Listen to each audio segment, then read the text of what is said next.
সকলকে জানাই শুভ সকাল। আজ 13ই জুলাই। এই সপ্তাহের রাশিফল আপনাদের বলবো।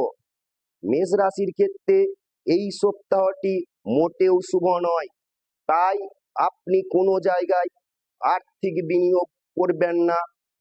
স্বাস্থ্যের জায়গা মোটামুটি শুভ।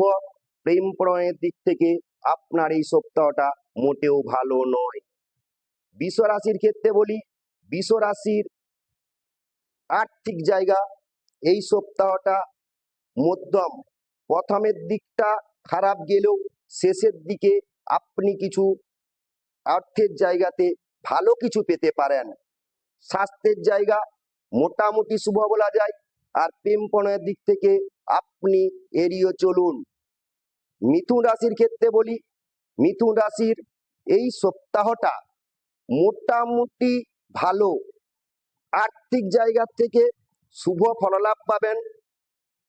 চাকুরিজীবীদের ক্ষেত্রে যথেষ্ট শুভ। স্বাস্থ্যের জায়গা আপনার ভালো। আর প্রেম প্রণয়ের দিক থেকে আপনার খুব একটা খারাপ বলা যাবে না।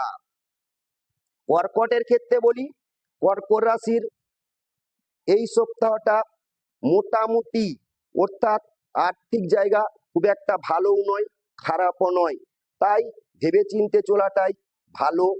স্বাস্থ্যের জায়গা মধ্যম। আর প্রেম প্রণয়ের দিক থেকে আপনি ভালো কিছু পেতে পারেন। সিংহ রাশির ক্ষেত্রে বলি, সিংহ রাশির ক্ষেত্রে এই সপ্তাহটা যথেষ্ট শুভ বলা যায়। আপনি আর্থিক বিনিয়োগ করলে আপনি ফিডব্যাক পেতে পারেন এবং আকস্মিক অর্থ আসার সম্ভাবনা রয়েছে। স্বাস্থ্যের ক্ষেত্রে আপনার এই সপ্তাহটি যথেষ্ট ভালো। প্রেম প্রণয়ের দিক থেকে আপনি একটু চিন্তা ভাবনা করে চলুন। কন্যার ক্ষেত্রে বলি, কন্যার ক্ষেত্রে এই সপ্তাহটা মোটেও ভালো নয়। আপনাকে সবকিছু বিচার বিবেচনা করে তবেই এগিয়ে যেতে হবে। স্বাস্থ্যের জায়গা আপনার মোটামুটি শুভ বলা যায়। প্রেম প্রণয়ের দিক থেকে আপনি শান্তি পেলেও পেতে পারেন। তুলার ক্ষেত্রে বলি, তুলা রাশির ক্ষেত্রে এই সপ্তাহটা যথেষ্ট শুভ। আপনি বিনিয়োগ করতে পারেন। প্রথমের দিকে সেরকম ফললাভ না পেলেও সপ্তাহের শেষের দিকে আপনি ভালো ফিডব্যাক পেতে পারেন।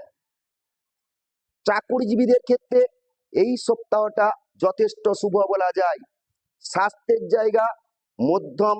আর প্রেম প্রণয়ের দিকটা আপনার যথেষ্ট ভালো। বৃশ্চিকের ক্ষেত্রে বলি, বৃশ্চিক রাশির এই সপ্তাহটা মোটামুটি শুভ, খুব একটা ভালো বলা যায় না, তাই চিন্তা ভাবনা করে আপনাকে পথ চলতে হবে। স্বাস্থ্যের জায়গা আপনার মধ্যম বলা যায়। প্রেম প্রণয়ের দিক থেকে আপনি খুব একটা সুবিধা করতে পারবেন না। ধনু রাশির ক্ষেত্রে বলি, ধনু রাশির এই সপ্তাহটা প্রথমের দিকটা মোটামুটি শুভ হলেও শেষের দিকটা খুব একটা ভালো যাবে না, তাই হিসাব করে তবেই বিনিয়োগ করুন। স্বাস্থ্যের জায়গা আপনার ভালো। আর প্রেম প্রণয়ের দিক থেকে আপনি শুভ কিছু পেতে পারেন। মকর রাশির ক্ষেত্রে বলি, মকর রাশির এই সপ্তাহটা মোটামুটি শুভ। আপনি যদি সমঝোতাভাবে চলতে পারেন তাতে করে আপনার কিছু ফিডব্যাক আসতে পারে। স্বাস্থ্যের জায়গা মধ্যম বলা যায়। আর প্রেম প্রণয়ের দিক থেকে আপনি কিছুটা স্বস্তি পাবেন। কুম্ভর ক্ষেত্রে বলি, কুম্ভ রাশির ক্ষেত্রে এই সপ্তাহটা একদমই শুভ নয়। আপনি কোনো ভালো কাজে হাত দেবেন না। চাকুরিজীবীদের ক্ষেত্রে বলি, ভেবে চিনতে আপনাদের অফিসিয়াল কাজ করুন, আপনি ফাঁসলেও ফাঁসতে পারেন। স্বাস্থ্যের জায়গা আপনার খুব একটা ভালো যাবে না। আর প্রেম প্রণয়ের দিক থেকে আপনার এই সপ্তাহটি মধ্যম বলা যেতে পারে। মীনের ক্ষেত্রে বলি, মীন রাশির এই সপ্তাহটা মোটামুটি ভালো।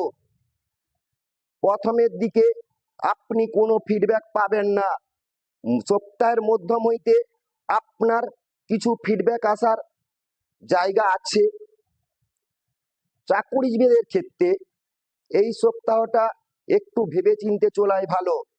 স্বাস্থ্যের জায়গা মোটামুটি ভালো, আর প্রেম প্রণয়ের দিক থেকে আপনি ভালো ফললাভ পাবেন। নমস্কার।